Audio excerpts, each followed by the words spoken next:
If it looks like it was printed by a third grader doing a science project, it's probably fake, okay?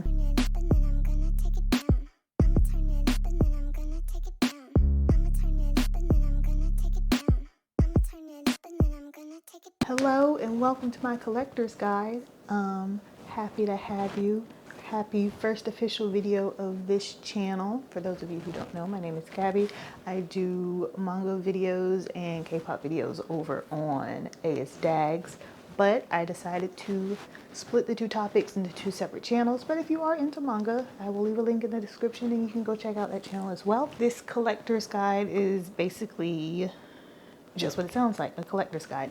Things that I wish I knew before I started, things that I am still discovering as I collect my photo cards and my albums. The first two videos are going to be broad in topic. The first one, the one that we're doing today, is about buying. The next one will be about selling, and then we'll break it down into smaller, more detailed chunks like going over Macari, going over Poke Market, going over different terminologies and things like that. But today specifically is about buying and my buying process and things I wish I knew before I got into this hobby of mine. This video is for new people who are into collecting, old people who are into collecting and have been collecting forever, people who are tired of overpaying, people who are tired of getting scammed, people who are tired of trauma bonding with the USPS man. Okay, this video is for you. I will be using my Monster X collection throughout the duration of this video for educational purposes. It's my oldest collection. It's the one I am most versed about. It's the one I've spent the most money on. So if you want to grab your wish list, okay, if you want to grab your wallets, if you want to grab a snack and sit down with me, let's do it. And if you see me kind of jetting off to the side, I have all my notes here. Before we actually start talking about throwing our money around and buying photo cards, let's jump into the different types of photo cards. So first off, the basic, the very beginning of everyone's photo card journey usually starts with the album photo card. These are the ones that you pull straight up out the album. They're in all the albums. There are different sets depending on which version of an album you get. They are completely random. If you are gunning for one specific member, may the odds ever be in your favor because you are at the mercy of the K-pop gods. Honestly, with all photo cards, you are at the mercy of the K-pop gods unless you are buying specifically from someone and you know what card is ahead of time. But if you're pulling directly from an album, then you don't know. Then you have your POBs, your pre-order benefits. These are cards that you get from specific stores from pre-ordering the album ahead of time. So Target has their own pre-order benefits, Walmart has their own, Barnes & Noble, K-Town, Soundwave, Apple. There are so many places, and some of these groups, you know who you are, I will not call you out, have gotten completely out of hands with the pre-order benefits. Then you have your lucky draws. These come from in-person stores. You have to buy the album in person, and then there's like a little machine and you put in your little coin or what have you, and it spits out a card at random.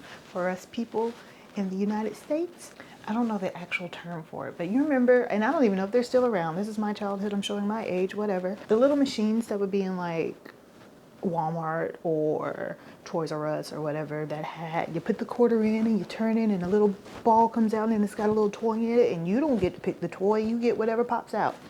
Same concept. They're usually a little thicker. They can be plastic.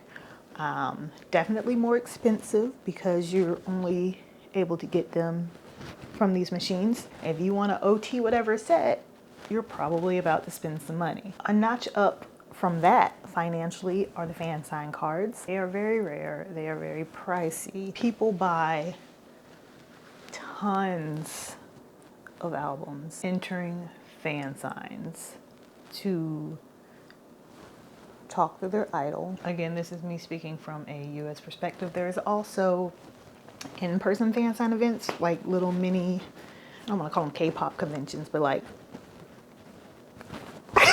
little get-togethers that you can have that you can attend with said group.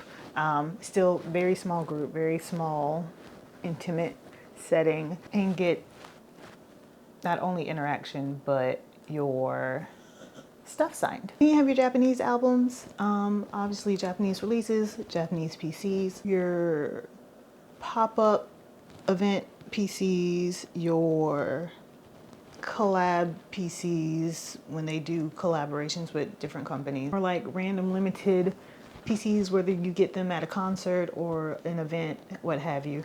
All of these are options out there in the PC world. As for me and my home, I stop at the lucky draws. I don't do fan signs. I don't do super duper rare. Not for me. Not judging. If you got it, flaunt it. I ain't mad at you. So I only say that to let you know that my personal experience is album PCs, POB, pre-order benefit PCs, lucky draws, and the occasional merch PC. And when I say the occasional merch PC, I mean I specifically don't collect them, but if I buy something and it comes with a photo card, then I just have it. So now that we've gotten all of that stuff out of the way, let's talk about places that you can buy your photo cards. These are in no particular order. Some of these I have personal experience with, some of these I do not. I will differentiate when we start talking about them. The first one is Mercari Japan, the Holy Land, the Motherland.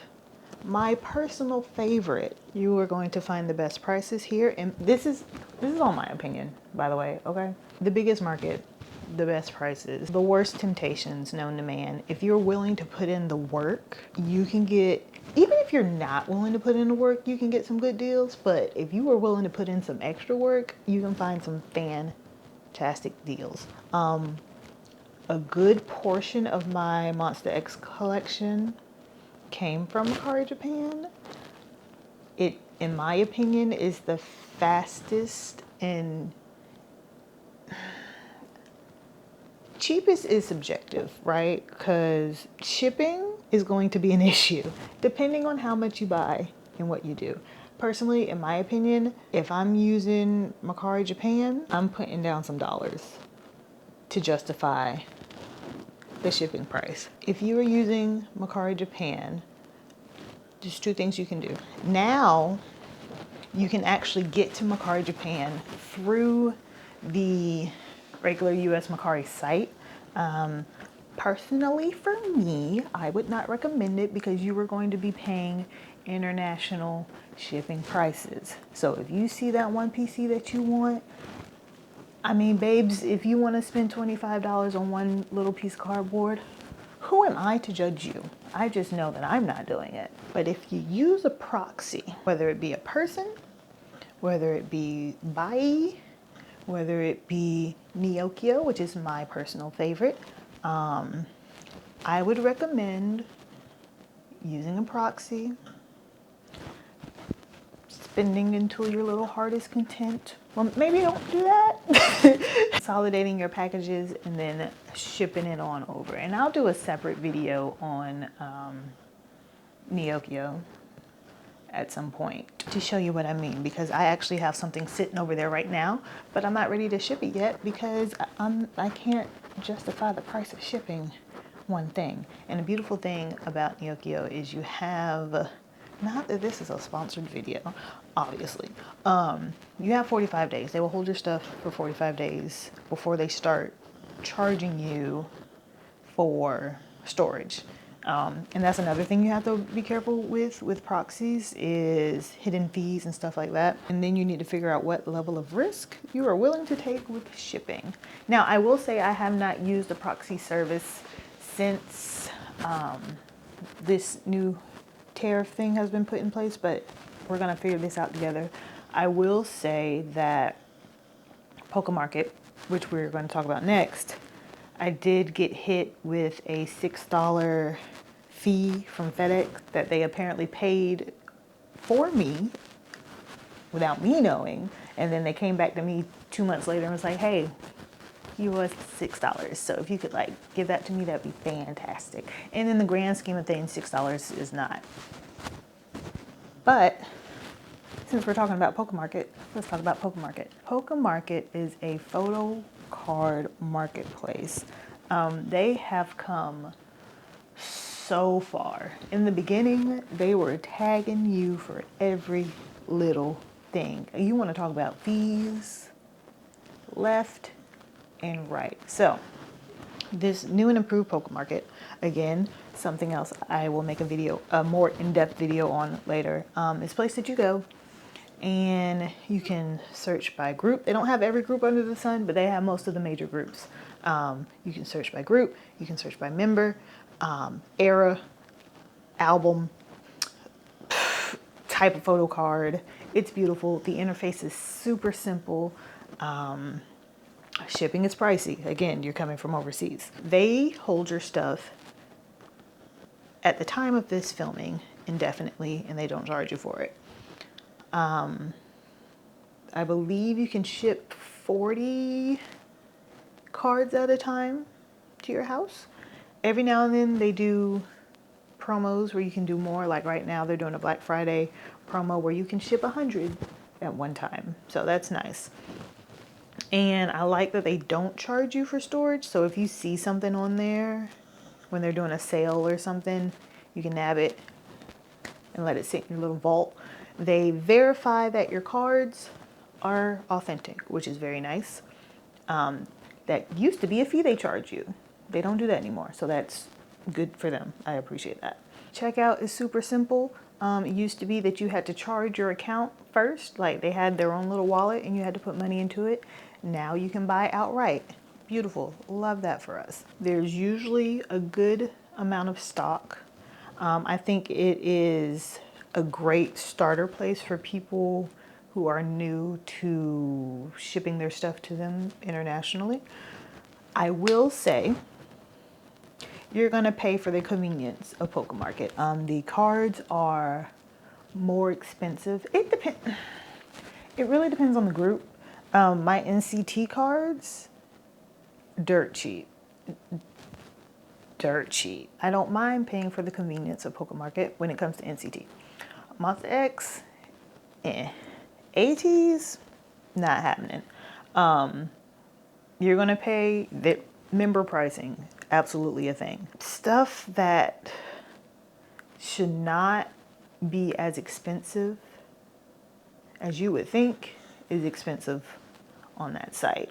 But overall, I recommend Pokemarket. I use Pokemarket quite frequently. Example time. So, this particular card right here, this Minhyuk, I could not find this card for less than like $10 to $12 on Instagram. And it evaded me forever and ever.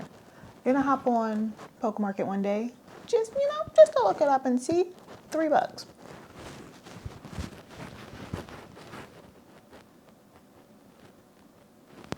$3, okay?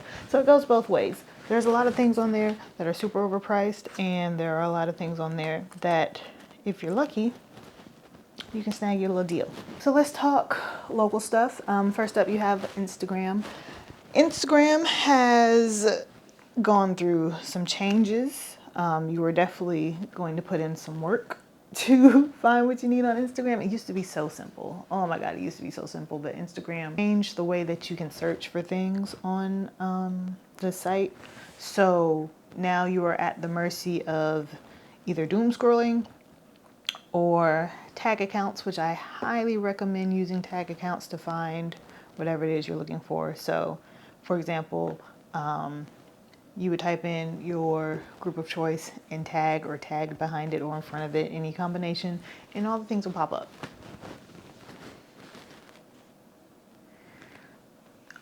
You can find group orders. You can usually after comeback season, if you can find a group order manager, you can get pretty good deals on leftover photo cards and leftover merch that they may have. You are at the mercy of the person who is selling. So you will find some overpriced stuff. You will find some dirt cheap stuff. You will find member pricing. You will find some photocard clownery. People that are charging 60 bucks for a Felix just because it's cute and it's an album card. You know which one I'm talking about. Do not buy that card. When you're dealing with Instagram, you always want to check proof. You always want to check the highlights.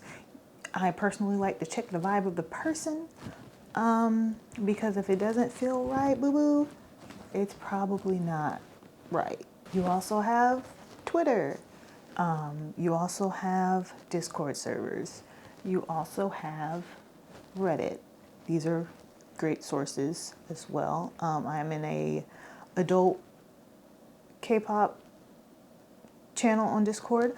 I don't personally use Twitter because I think Twitter is ground zero. But it is an option. I did, at one point I was on Twitter and actually found a really good proxy on Twitter that I will vouch for to this day. But as for me specifically, I tend to stay on Instagram. If you're lucky, you can catch a collection drop, which is lucky for you, not lucky for the person that's dropping their collection. You get to know the people in your fandom, so to speak. Like as far as the people that I buy from or trade with within the Monsta X community, we all kind of run in the same circles. So it's easy to vouch for another person if you're unsure. Usually there's someone else that's already dealt with them. Usually buy from the same people that I've bought from once because I know their process and I know I can trust them because I haven't had an issue. Now that's not to say that they won't screw you over later, but as far as my experience is concerned, I've never had that happen. The shipping is going to be cheaper, obviously, because you're dealing with localized mail. Usually shipping is anywhere from free to $2, unless we're talking track mail, then we're looking at $4 or $5. You do have to worry about being scammed. You do have to worry about accounts disappearing in thin air. So you don't have the convenience of something like Pokemarket that is verified and they're not going to disappear on you, and you know it's a company so they shouldn't be scamming you. I would hope. Prices overall is going to be cheap. You just got to put in the work to find what you want, and sometimes that can result in doom scrolling or finding photo cards that you don't need or you didn't think you wanted until you're like, oh, I didn't know that one existed. What is this? Let me get that. Next are general marketplaces where you can buy anything, much like Mercari, obviously. eBay, Depop, Facebook, local buy sell groups. I find that cards tend to be more expensive there because the people who are selling are also trying to cover whatever listing fees that they had to incur. As far as eBay is concerned, you really got to be careful with fakes. The pricing is all over the place. I've never personally used Depop, but I hear that it's overpriced. Take that with a grain of salt. Like I said, I can't vouch for it myself. Sometimes you can find something rare for a good price. Sometimes you are being sold a fake and you just don't know. So do your due diligence when it comes to stuff like that, and we'll talk about that more. If not in this video, definitely in another one. You also have an option of negotiating on some of these, which is nice. I suppose you could negotiate on Instagram too. I've personally never done it. You're not going to be able to negotiate with Pokemarket or Neokyo or anything like that. But with the eBays and the Depops and the Twitter and Instagram, usually usually, you can talk them into, you know, making you a nice little bundle deal if you buy more than one or two. This next little section is, I guess, a bonus section. I don't know. Places that I would not recommend getting photo cards from are like random K-pop shops. Not like brick and mortar K-pop shops. I'm not talking about that. I'm talking about like with shady websites that are like K-pop deal 127 at biz.net or something crazy like that. I probably wouldn't trust. You know the sites I'm talking about. I'm iffy about TikTok. I've never personally bought anything from TikTok as far as K-pop items are concerned, but if it looks too good to be true, it probably is too good to be true. If you find a website and that HTTP does not have an S on the end, I probably wouldn't put my credit card information into it. Let's talk about how to potentially avoid being scammed, because some people have nothing else better to do with their time than scam people for $4 or $5 at a time. And this specifically is for Instagram, because that's where I spend the majority of my local shopping time. So the first thing you want to do is check the feedback. Please check the feedback. Can feedback be faked? Absolutely. Can proofs be faked? Absolutely. However, check them. Do your due diligence and check the highlights on Instagram or on their card or wherever they may have them. Things that I found that are tried and true, because like I said, they can be faked. People do steal proofs. If you're looking at them, and this is something that I do myself, check to see what kind of tape they're using. If they're using fancy washi tape, see if the washi tape is consistent. This isn't a certified method, but 9 times out of 10, you're going to see the same washi tape repeated over and over again. You're going to see the same way that they package their stuff over and over again. If they don't have a lot of proofs, which is possible because we all started somewhere, okay, that's up to you to decide if you want to trust that. I personally do, depending on, again, the vibes, which is not a tried or true method, but we all had to start with 0 proofs at one point. So I get it. And it's not easy to trade with someone when you have 0 proofs. It's not easy to sell to someone when you have 0 proofs. So I try to take that with a grain of salt. However, if your proofs are from like @user123, what are we doing? If the profile is super bare, if you have to pull information, standard information that should already be available out of them, these could be signs. Again, it could be signs of someone who is brand spanking new. We've all been there. However, these are just things to think about. When you are buying from someone, ask for proofs. I do not want a screenshot. I do not want a picture. I saw the picture on the post on my feed, okay? I need a video. I need to see the front of the card. I need to see the back of the card. I need to see your username somewhere in that video. If you want to take it a step further, ask them to put your username in the video. Ask them for a timestamp in the video. This isn't something that I do. I'm just saying that those are options if you are nervous about, giving your money to a stranger. If they refuse, I personally am not buying from them. There are some accounts, like some larger accounts that tell you outright up front, I'm not sending video. Cool. Does that make them a scammer? No. Does it make me want to interact with them? No, but that's my choice. I understand the thought process behind it. You're a large page. You have hundreds of photocards that you're probably dealing with every day. I get it. I do, and I'm not knocking it. However, I don't know you. When they send you the video, you're not only looking for proof that they have the card in hand, and that it is the card that you want. You're looking for damage, dents, scratches, marks, anything that was not disclosed on the original post. You decide if you care about flaws or not. I personally do not care about flaws. At the end of the day, this is just little pieces of paper with little Asian men on them.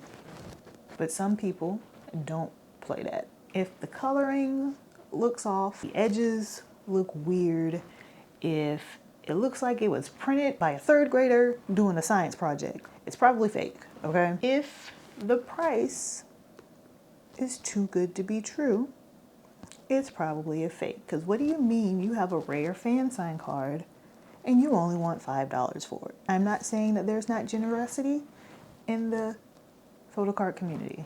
I'm just saying, be real with yourself, okay? If the energy feels weird, if they are dodging questions, if you have to ask them, hey, can I get a video of the back of the card too and not just the front of the card? If you have to ask for a video, period.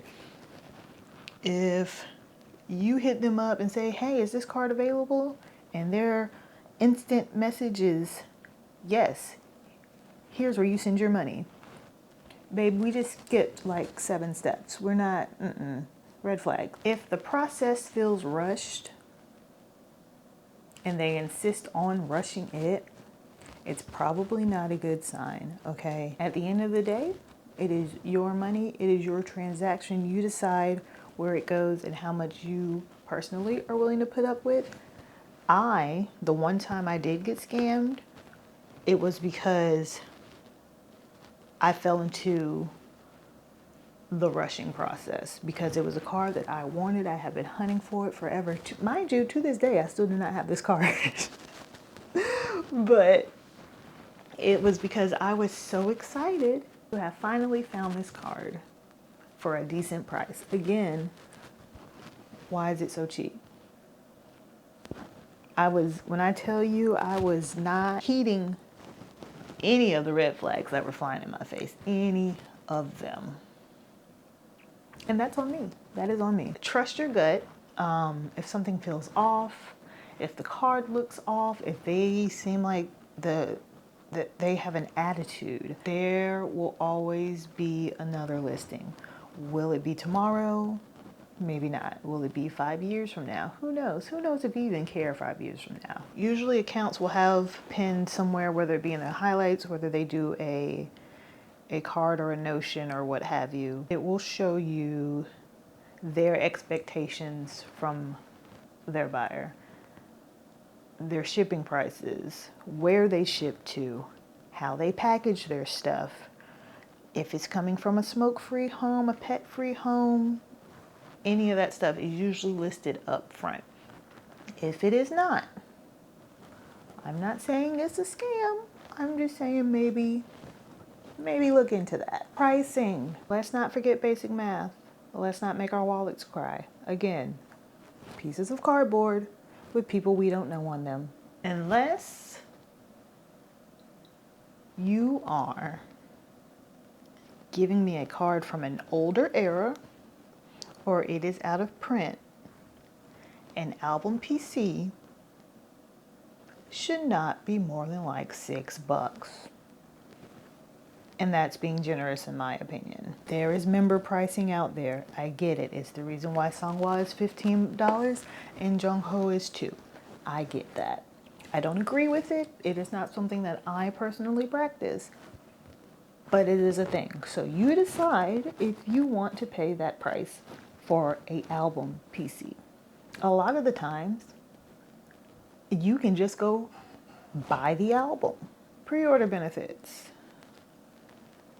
I've seen them usually around the $12 to $15 price, sometimes cheaper depending on the group. I've seen them a lot higher depending on the group. Lucky draws are going to cost you more than that. And the rarer the PC, the higher the price is going to be. The rarer the anything, the higher the price is going to be in life. That's just what it is. So like pre-order benefits, I get, because you didn't pre-order it, you don't get that card, right? Lucky draws, you weren't there to draw it. I get it.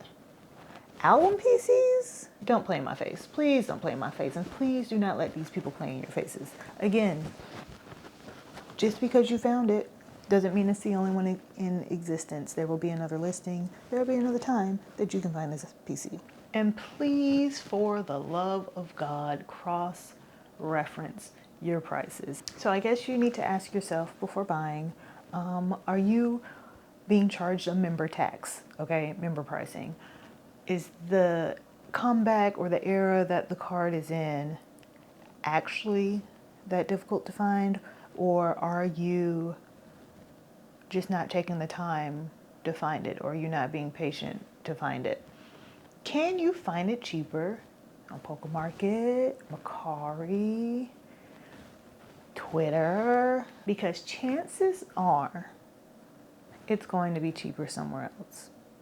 Unless we're talking like fan signs and stuff like that. Things to take with a grain of salt. These are, I guess, yellow flags. I wouldn't call them red flags, but just something to make you say, maybe. Blurry photos. If it looks like it was photographed with a potato, baby, it probably was. Or they're trying to hide something. Or they're just bad at photos. All of these things are possible. You don't want to show me the back of the photo card.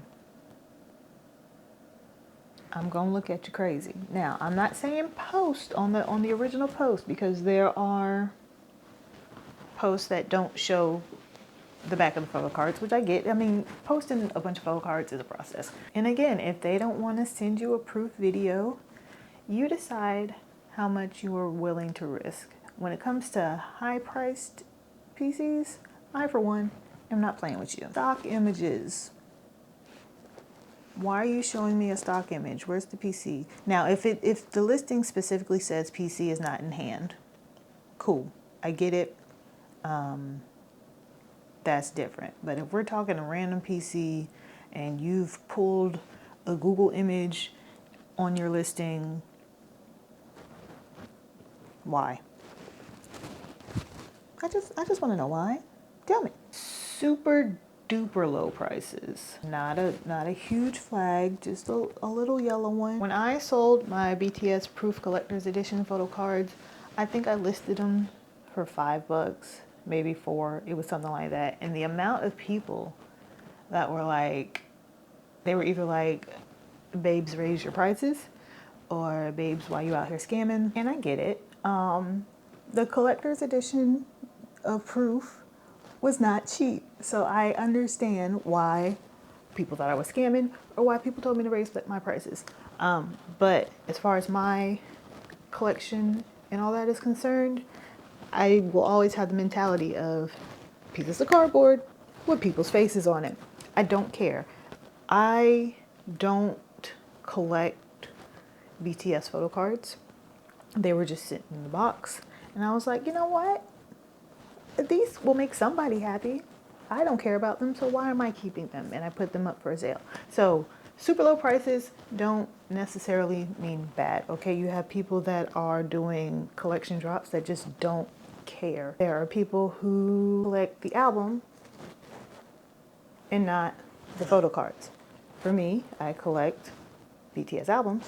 I don't collect BTS photo cards. People who are moving and need to get rid of stuff. Address confirmation and or proof that you sent it out. Most people will say, hey, here's a picture of what I packed up for you.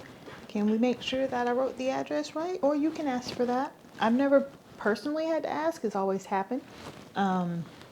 If they don't want to do that for you, I have no reason to believe that they're going to reach out if it gets returned to their house. If they don't give proof that they sent out, accidents happen. Dropped it off, forgot about it. Didn't hit record on your phone. I don't know. Things do happen. Just be mindful. I know a big one for the community is not dealing with private accounts. I personally don't have issues with that. There are a couple of people that I deal with that are not buy accounts or sell accounts or whatever. It's just their regular personal account, because they don't sell photo cards. They only buy them and collect them. So why would you have a buy account for just that? Is my thought process. I don't know. I know it's a flag. I know some people don't like to deal with people like that because they don't think that they'll get their proof that they sent out, or their receipt, basically, when time comes, because it's a personal account. Again, I've never had that issue, so whatever. If they get defensive when you ask questions, they could just be impatient. But if you want to be impatient with me, I don't want to hang out with you. This should be a non-issue if they follow the normal protocol. Hey, I'm interested in said card. Cool, let me get you a video of said card. If you do have questions, they should have no issue answering.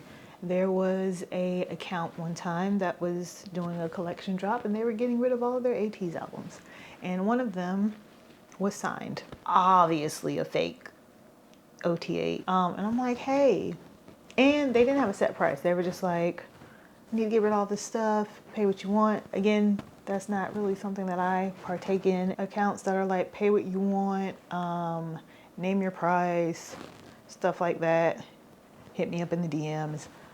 I personally do not partake in, because just tell me what you want so I can decide if I want to pay for it.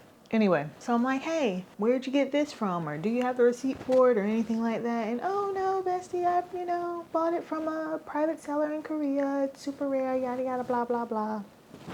And if you've ever bought signed albums, even if you haven't bought signed albums, you can go online and find like signature guides to see. All the signatures were clearly done with the same pen, clearly the same pressure. Like it was a bad fake. It was a super bad fake. But the fact that she had multiple groups and multiple signed copies at a pay what you want collection drop. I have gone completely off the rails with this buying guide. I touched on a little bit of everything. Hopefully you now have your certification in photocard buying survival.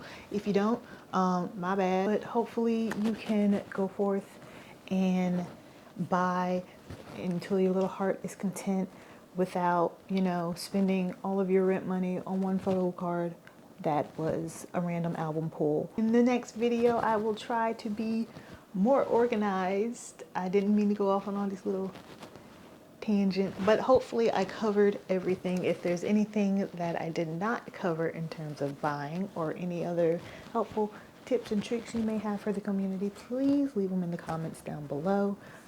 The next video will be about selling, and I will walk you through how to sell your photocards. Again, I wanted to make a all-encompassing collection guide, so this will be an ongoing series on this channel. Buying, selling, different websites, terminology, different types of albums, storage options. All of that will eventually fall under this collective collecting guide. And if there's anything else that you would like me to make a video about, please let me know and I will do my darndest to try to make that happen for you. And if you do not get anything from this video, if nothing else, collect responsibly and resist the FOMO.